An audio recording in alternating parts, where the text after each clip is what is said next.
It is the most interactive professional wrestling discussion show on the internet. WWE, Ring of Honor, Impact Wrestling. This is In the Hot Seat with your host, Fort Minners Project.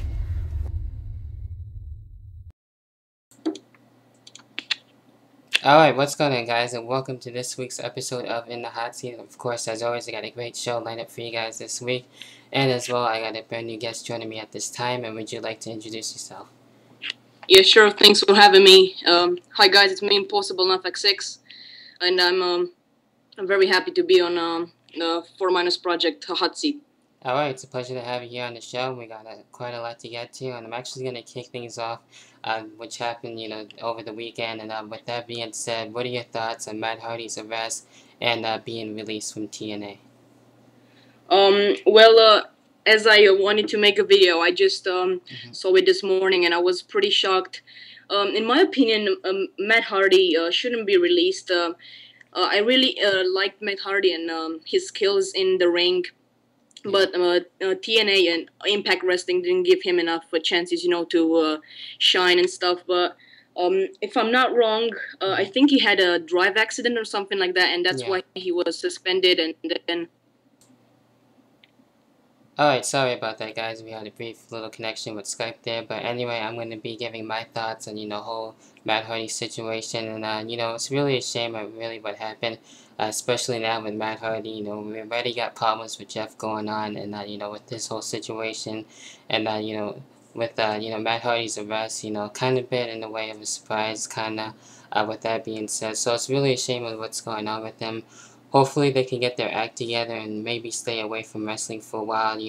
They are, definitely one of the greatest tag team, wrestlers of all time, pretty much. And then, with that being said, hopefully they can get their act together, eventually come back from wrestling, and be better from they were at the time, and especially now. So hopefully things will get somewhat better, but we'll have to wait and see what comes to that. So that's, that my little input on that. If you want more information, I will leave a link down below in the description box for you guys to check out on the latest on Matt Hardy's arrest and release from TNA. So that's pretty much when it comes to that one as well. The next thing I got here, and SmackDown is supposed to be having a live special August 30th at 8 o'clock. And what are your thoughts? Do you think should SmackDown be live or still be taped, or be live every once in a while? And what are your thoughts on that? In my opinion, SmackDown should definitely go live again, as it used to be back in, I don't know, 05 it was? Yeah. Yeah, and it's something else, when it's live, and when you can see it, like, exactly in that day. And in my opinion, it's very, very good that they put it live in October, and they should really start to make it live again. Because it's, as I said, it's more interesting, same as Raw, yeah, the pay-per-views and all this. So should definitely be back live.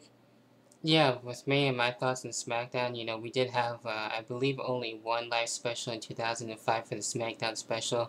You guys kind of definitely check that out on YouTube, and, I was able to, watch that when it was happening at the time, so that was pretty cool. It definitely adds a new feeling to SmackDown, even if it's going to be live for once in a while, it doesn't have to necessarily, be live, all the time. Like Raw is, but it will actually bring a new feel to it, and be something new and different. So I'm actually looking forward to the live special. It should be a good show. It's supposed to be at 8 o'clock on August 30th, so it should be good, and we'll be looking forward to that. And that's what pretty much comes to that one. The next topic I got here, and with the recent rumors of Goldberg supposed to be coming back for one last one in 2011, and with that being said, who would your dream match for Goldberg be if he does indeed come back for one last run? Definitely Undertaker at WrestleMania 28. I would really, really want to see a match between Goldberg and the Undertaker. Even if Undertaker wins again and he retires or something, it would be pretty cool to be 19-1 and Goldberg to be the one who defeated Undertaker, And I used to be a Goldberg fan, and Yeah. I would really want to see him back again. If it's just one match, it'll be okay. You know, like very good match at WrestleMania, and yeah, that's pretty much what that my dream match with Goldberg will be. Okay, and you know, with me, you know, it's kind of hard to tell who Goldberg is gonna face. You know, I don't really actually see him myself personally coming back. You know, unless it's gonna be for the Hall of Fame, and that's about it. Or you know, if he's gonna wrestle one more match, I really don't know. But the Undertaker sounds, you know, interesting there. You know, depending how that match is gonna go, I'm not really expecting it to be, you know, a great match out of the two. You know, with this current time, especially, you know, with the Undertaker's, you know, health status, you know, going on, so you know, with that, depending on, you know, we'll have to wait and see where that goes. But, you know, it is a possibility, so, you know, anything can happen with that. So, you know, with me, it's kind of hard to tell, you know, with Goldberg, you know, if he's going to officially come back. But, you know, I don't really see it that much. But, you know, it will be an interesting surprise to see Goldberg back. We're ready to see Kevin Nash return and probably a couple of other, you know, Hall of Yeah. Famers and stuff like that. So anything can really happen. So, you know, that's it when it comes to that. And, you know, my final topic that we got here, and, you know, with that being said, what are your thoughts on, you know, Daniel Bryan, and, you know, do you think he should cash in his money in the bank, you know, the usual way, like Alberto Del Rio did, you know, waiting for the perfect opportunity when somebody is knocked out and go ahead and cash in? Or do you see Daniel Bryan, you know, doing something different and actually waiting until WrestleMania and, you know, actually cashing in a good time and, you know, actually wanting to wrestle a match and to prove that he wants the World Heavyweight Championship or WWE Championship, depending on what show he's going to be on at the time. We'll have to wait and Yeah. see when it comes to that. So, what are your thoughts on that? Um, in my opinion, I don't think Daniel Bryan is that more of a predator like The Miz and what's his name, Alberto Del Rio and Edge and all that done. I think he will have a matchup, as he said at WrestleMania, Yeah. and he will if he will have a match, you know, with the world champion or WWE champion at the time. And I think WWE should really push him. It's one of my favorites right now, and he should really wait for the opportunity, or I don't know, maybe if he turns heel, but I don't really think that will happen. He's really more of a face guy, or you know, he will cash in like all the guys did. But I think he will be better for him to wait. Maybe not till WrestleMania, but I don't know when the WWE wants him. You know, the best moment for him. You know. Yeah, with me, you know, I like what he's doing, you know, trying to do something new and trying to prove that he really wants it, and hopefully he does win and, you know, have the World Heavyweight Championship for at least, you know, a good couple of months, and then, you know, at least have a good, you know, lengthy title reign, and then, you know, have a good run with it. So I like what he's doing there, and having pretty much a slow build, probably eventually win the Intercontinental Championship, and, you know, slowly build him up from there. Maybe win the Royal Rumble, who knows? You know, he doesn't really need that, but, you know, he's ready, got the Money to Bank, cash in, Money to Bank briefcase if he doesn't lose it. So hopefully he doesn't lose it, and you know, cashes in at a good moment, and, you know, we'll see good things out of Daniel Bryan with that. So, you know, I will be looking forward into seeing that, so that should definitely be interesting. And that about does it for all the topics. Is there anything else you want to give your final thoughts on, or anything else that, you know, you want to talk about before we end the show here? I wanted to ask you, what do you think? Should Mark Henry win the world championship, or should Randy Orton keep it, or what else?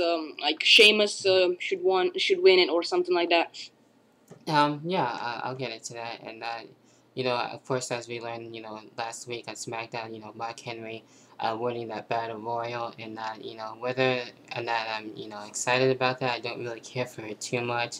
You know, I don't really see Mark Henry winning it just yet. I do, however, see Randy Orton retaining, most likely a Night of Champions at the moment, since Randy Orton did just win it back. And, you know, I kind of would prefer a little bit more than Sheamus, you know, to see how he's going to do with the, you know, championship, and we'll probably eventually see Sheamus and Mark Henry with a rematch or something like that, you know, for the World Heavyweight Championship. So, you know, we'll have to wait and see where that goes. So, what are your thoughts on that being said? Um, I really started to be a Sheamus fan, you know, and I really wanted to see him a world champion one day, or soon as possible. Mark Henry, I don't want him to be champion. I don't see him champion at all. Um, just like she should have some matches with Randy Orton and Sheamus, but then just go back to his normal matches, mid card or something. And Sheamus should really give WWE should give him a big push as at this time and to win the title as he did when he came with the WWE Championship. Yeah, that's actually really good. That's pretty much all the topics that we have for this week's episode of In the Hot Seat. But before I go, of course, definitely I want to shout out your channel for everyone to check you out, towards, of course, the end of the video, as always. And I also got a couple of shout outs, too, as well. Definitely, guys, go check out John and Preston's recent channel, and that is, which I believe is Shaman of 619. Definitely go check him out. They make great videos. Also, congrats to Jerichoholic 316 on with her subs and everything, and definitely check her out as well. Also, one more shout out before I go here, and that's RKL2582. All make great videos. Go check them out when you guys can. I will leave links down below in the description box for each and every one of those channels for you guys to check out, and be sure, of course, as always, to comment on what we talked about. Be sure to leave a video response, whichever you feel like doing. And I want to thank you for coming on in. And that about does it for this week's episode of In the Hot Seat. And as always, I will talk to you guys later on. Peace.